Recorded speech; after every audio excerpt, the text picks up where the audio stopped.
Welcome to Girl Talk with Amy, Anna, and Lisa.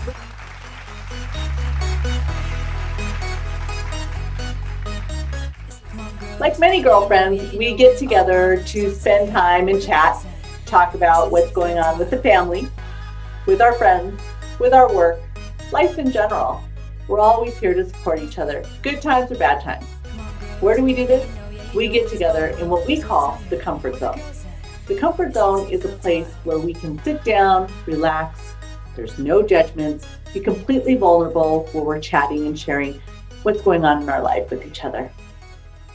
When we're having a really tough time, we are there to uplift each other, support each other, make sure that we help each other get through whatever we need to overcome. When times are good, we're there to relish in each other's success, cheer each other on, continue to make sure we're forging forward. We realized one day while we were sitting, chatting, we needed to share this message with everyone else. We needed to share this message with the world. We want to empower other women. We want to show where we come from, the people that are affecting our lives, as well as issues of today that we're dealing with, and make sure that we're here to support all of our listeners. What we talk about in the comfort zone is something that we hope empowers women all around the world.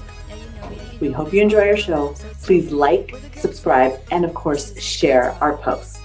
Welcome to the show. Enjoy. I'm so happy today to welcome all of you to Girl Talk because we have a fantastic guest. This is Derlene Hirtz is with us today. Yay!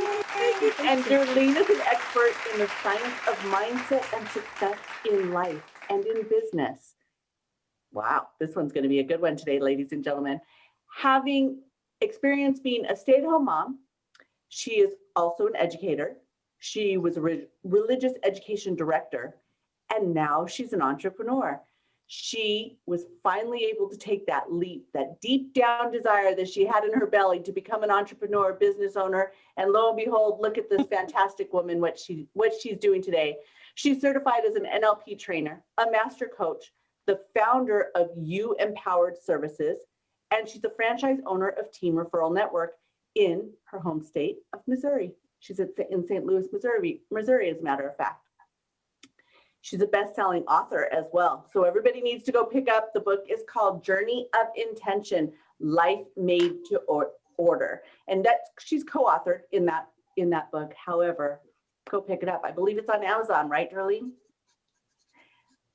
However, we know and love Derlene as Gigi. That's what her grandbabies call her. That is her truest self when she's enjoying her life with her grandbabies. She's a wife, a mom, and a daughter, and of course, a friend. Most importantly, Derlene is a woman of God living her mission to partner with women who stand in their power so they are able to stand out in the world and create the success by accomplishing their dreams, their desires, and certainly everything that they deserve.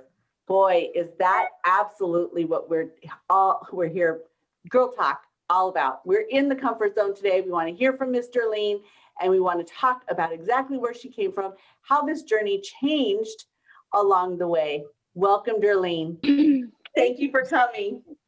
My privilege to be here. Thank you. Before we get into any other questions, we need to know about your journey. Tell us. You were the mom, stay-at-home mom, an educator, and then you decided to become an entrepreneur. Tell us a little bit about that journey. So my stay-at-home momming was really, my girlfriend once said to me, "You are the busiest stay-at-home mom I've ever known."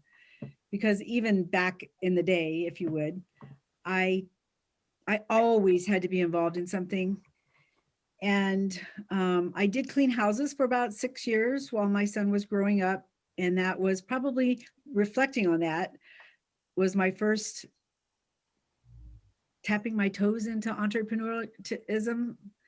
And then I was in college, in and out of college a lot. And the principal at my son's school said, "Man, you'd be such a great teacher. You're such a natural." So I just switched my major to education and became a teacher and loved that in the moment. And then moved on to becoming a religious education director at a different parish, which what that really is I was like basically the principal at night school for the kids who went to public school. And then through a series of amazing events that I will call some of my greatest learnings in my life. You know, sometimes you have to be hit on the back of the head by a 2x4 before you get that. God is saying, you need to move on. It is time. So I had that experience and really kind of took myself on this little, I would call it a dark journey, you know, where I had a lot of self-doubt, absolutely no confidence, second guessing everything I did, would show up at work as this happy-go-lucky person. And inside I was like dying, you know. And then when I would get home, I would lose it. My husband's always worked out of town, so it was the perfect storm, right? So until the day that my son told me he was going to Afghanistan for the first time. He's in the Army. And that knocked me to my knees. It was a fear that I did not know how to handle. I had no tools whatsoever to deal with that. And so that was the day that I made a phone call and found the hope, borrowed the hope at first, then began seeing the possibilities, then began dreaming, and then became goal-oriented towards becoming an entrepreneur. So during all of that time, I was introduced to NLP and really began studying it and not really, in all transparency, not really grasping it. I just knew that some stuff was going on and I was having these brighter outlooks in my life. Being the why person that I am, I was like, why is this happening? Why is this happening? So I would study. And then decided that, you know, as a teacher, one of the things about teaching is that you become smarter and smarter the more you teach, right? Because the more you study. So it's the learn, do, teach model. And the more I studied it, the more I knew that I was really being called to become a trainer of NLP. And so I brought it all out here to Missouri because, you know, you guys on the West Coast, you get everything first. So I had made an agreement with my coach that I went on a mission trip and said, when I come back, I will have a very clear idea of what I want to do. And I called her up in Florida when on our layover. And I said, I want to bring NLP to St. Louis. Everyone in the Midwest deserves to have the gift of NLP. And it's just been phenomenal, really, really phenomenal. Wow, that's awesome. Yeah. I have a question. You alluded to that bruising that you took while you were at work that was just telling you there's got to be more, there's something else. What was the one event outside of your son going to Afghanistan? What was the one event in the work environment that really caused you to say, I'm done, I'm tapping out, I'm moving on? I would say that it was, nobody's ever asked me that, Amy. That is an excellent question. I would say that they had made a decision that compromised my number one value of being on campus, which was the protection of the children. Always was very clear about that. And I felt that was being compromised. And I was not negotiating on that. Absolutely. And so that there were so many gifts in that, finding my voice, standing up for what I truly believed, and ultimately knowing I was not the final decision maker. And so I would say that was probably the 2x4 was knowing that I was in an environment where I could not make the kind of change that I knew I was being called to make, because there were too many rules and regulations in my way, if you would. And I would say it was one of the greatest gifts that ever happened to me. I didn't think about that at the time. In transparency, I didn't think it as a gift. I now acknowledge it as the great gift. So now, was that before your son went to Afghanistan or after? After. Okay, so first your son goes away and you're at a loss. You made a comment, you said you didn't have the tools to deal with that. However, you're still working through it and you're dealing with this job. Oh yeah. it sounds like there was a whole lot of faith and just a swing and a hope and a prayer, right? Yes. Tell me a little bit about that. So in transparency, I have always worked within the Catholic system.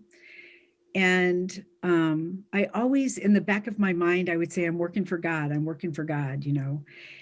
And what became apparent to me is that you're still working for a system. You're still working for a man. And that served its purpose really well for me.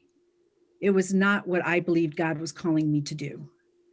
And if that makes any sense at all, I know absolutely for certain that what I was destined and designed to do was be out of a system and creating my own system to where I could really embrace 100% who I am, and figuring that all out. You know, that's a journey in itself, of course. And then acknowledging that, and then taking action on that. And that's how I arrived at this conversation right here today. It's the passion in her voice, ladies. I don't know if you can hear it. It's calling to my heart. You know, in the comfort zone, Derlene, one of the things that we've always talked about is our vulnerability and our willingness to just share and just say exactly what's on our mind. Women that have reached out to us have said, oh my gosh, you know, I'm stuck in a hard place, whether they're talking to Lisa or Anna or myself, or even multiple conversations with more than one of us, based on how we affect their life. And they truly need something to hang on to. And they're faithful. At the same time, they question their faith, especially in the pandemic. And it seems as people are searching for the answer. And to hear the passion in your voice that you were able to find that answer, you, not necessarily during the pandemic, yours was many, many years before, just taking that journey, almost that spiritual journey. You said, you know, you went away and you said, I'm going to figure it out, and tapping into that. It's just an amazing thing to hear that. And I can still hear the passion in your voice years later. So it's quite nice. It's been my absolute pleasure and honor to have met Derlene, about 2-3 years ago. And she's like my sister from a different mother.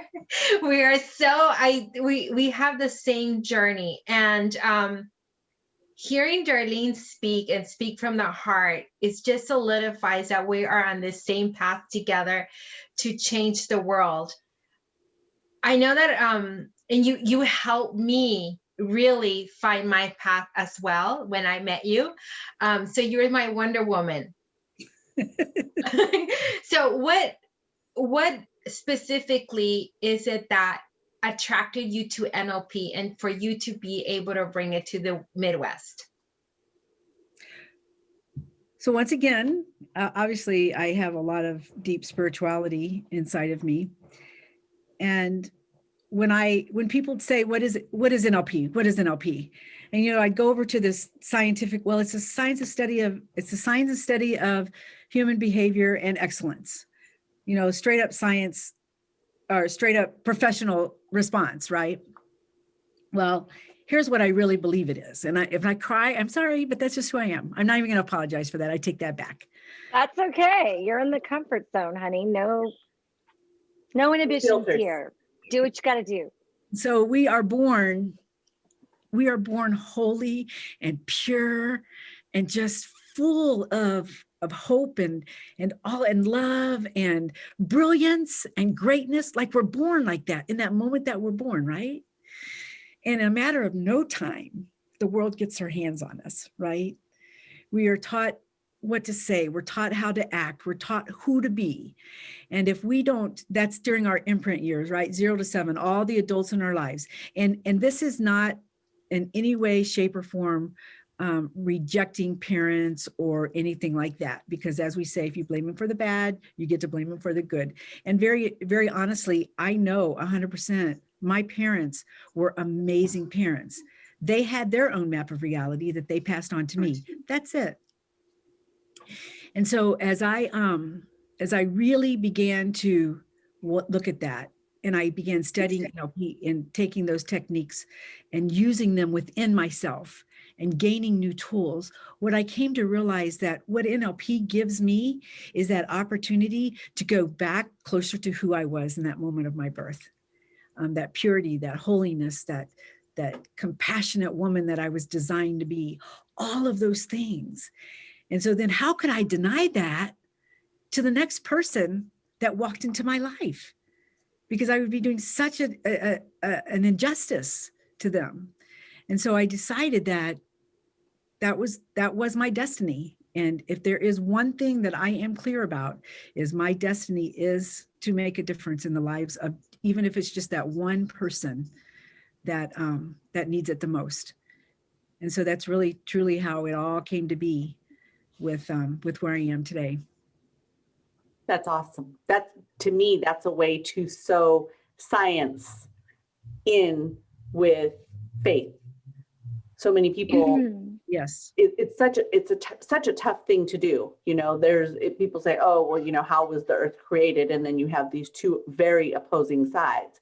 However, the way you just put it, thinking, well, of course, they worked together hand in hand. So it's very, very nice to hear it that way. That was beautifully said. Beautiful. Absolutely. Well, you know what? It's funny because we sit here all as women, and then the viewers of our show every week are women. At least that's who we shout out to get to watch our show and connect with us. And I think all of us as women are able to relate, connect with every guest that we have on our show. Even us as the hosts of the show, we connect on some level, right? All the time. So I do have children that went into the military, and I do have family members that went into the military. My stepdad was in Afghanistan 3 times. So I know those challenges that you went through. My baby girl, went into the Navy straight out of high school, and to have her gone during her boot camp training and not having any, I'm going to cry right now. Yep. I missed her first phone call at boot camp. I missed the first phone call, and she left a message, and she was crying her eyes out. Because she was sick. She ended up getting sick in the beginning of her training, probably because of how vigorous the training is, and all of the immunizations and vaccines and things that they get just really took a toll on her body. And so she was sick. She wasn't crying because she was sad, I found out after. Excuse me. But she wanted to hear her mom's voice. So gosh, the guilt that I carried forever that I missed that call. And then I even tried to call the number back, but they're calling from payphones. So you can't call the number back. But so I feel you. I feel you, lady. I'm there, and then my son-in-law went into the army, and he was gone in Saudi Arabia and Kuwait for 8 months while my daughter was pregnant and his wife was pregnant with their first child. And so I can relate to you. I get it, but I think that they're stronger for making that decision that they made. And I didn't support my daughter or my son-in-law in the beginning going, I stomped my feet and didn't want them doing it because, I do have family members, my brother-in-law, my stepfather, who are all in the military. So I knew what they would be experiencing. How did you feel? So I fully supported my son. He came home from high school on 9/11, and he said, Mom, I'm going to join the Army. And I said, that's great. Now I should pre-frame that with my dad was retired military, and both of my brother and my sister both were in the military. So it was long in our family. And I said, he's a sophomore in high school. And I'm like, great, finish college first and then you go in. And so then, you know, at that time he's like, oh yeah, okay, got it. And so he goes in and he finishes high school and he starts college and he comes home and he goes, Mom, I think I'm going to skip college and go right into the military. And I said to him, no. The only thing I've ever asked is that you complete college. And that was my projection about what I had wanted for myself, right? And so he said, okay, I'll honor that. And now he's very thankful because he's an officer. But the projection of that was that I grew up in the military and my dad was an NCO, right? Non-commissioned officer. And so we were kind of known as the poor kids. And you know it, everybody else is poor, whatever. And, but I did know the conversation around my table that I was being imprinted with. And I knew that his family would have more opportunities in some ways than what an NCO family would have. And so that was one thing. And the other thing that I will share with you, Lisa, because this was, so I told you I grew up in the military, right? And so that means that I witnessed when the men came home from Vietnam. I'm going to try to do this without like tearing up, but whatever.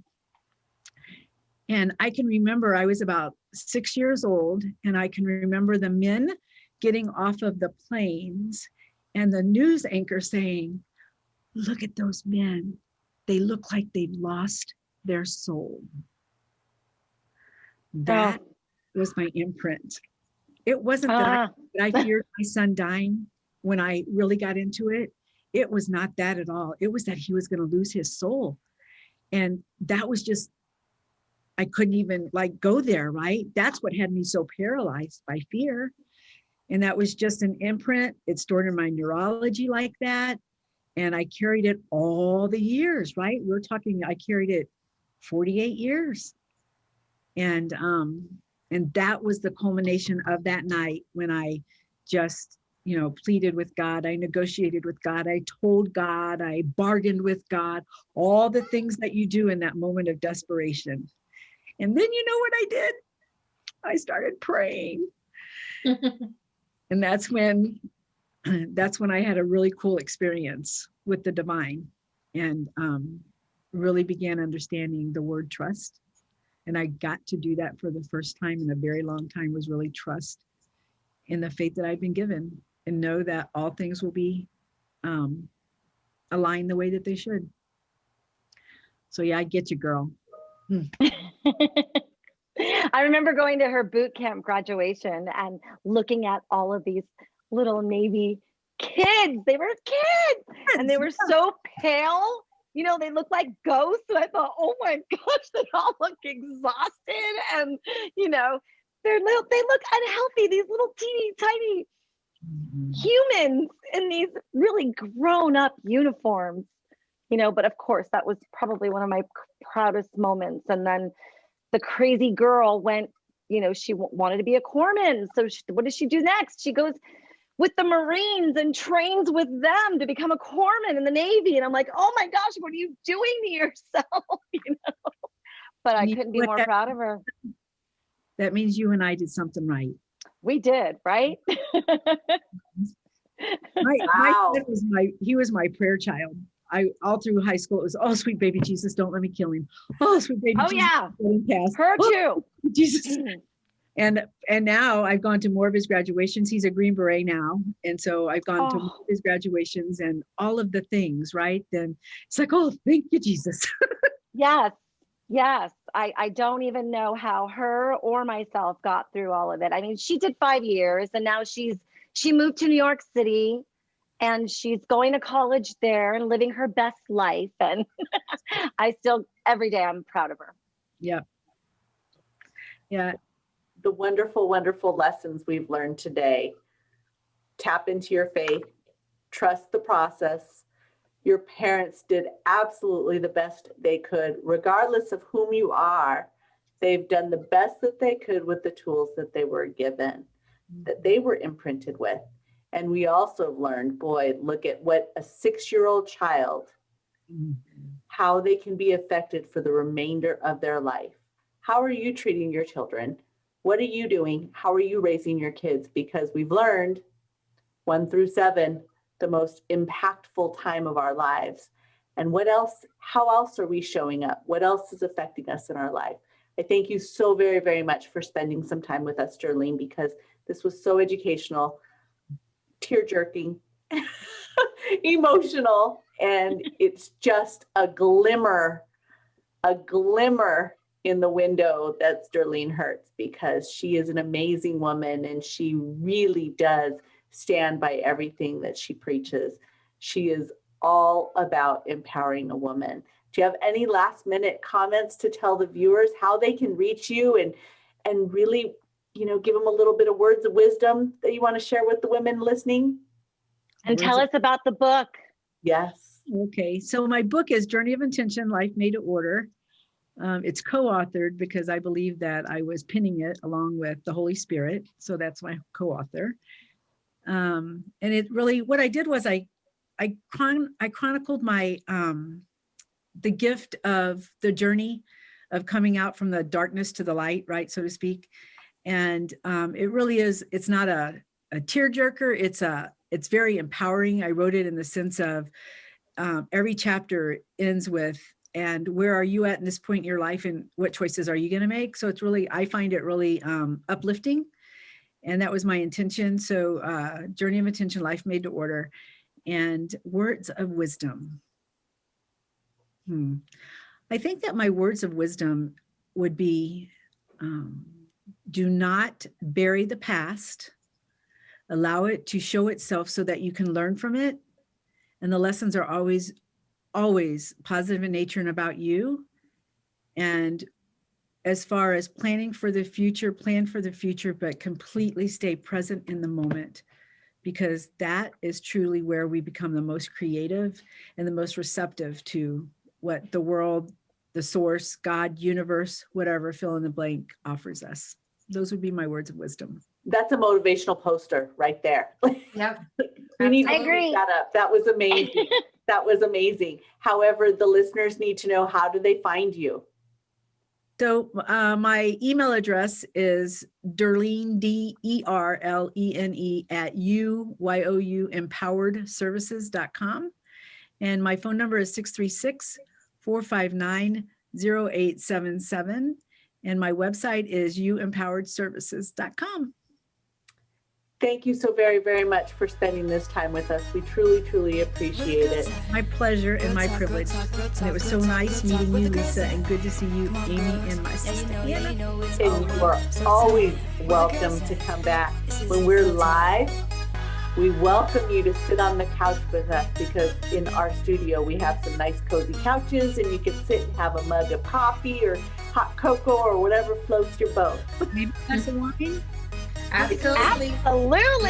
Absolutely. Now you're speaking my language. Thank you so much, Derlene. Thank you, guys. Have a great Great to afternoon. meet you. Thank you, Derlene. Bye-bye. Bye. I'm trying to X out all this shit that's on my computer. I know, that's it's like, we get on and we're like, okay, we got to get out. Absolutely.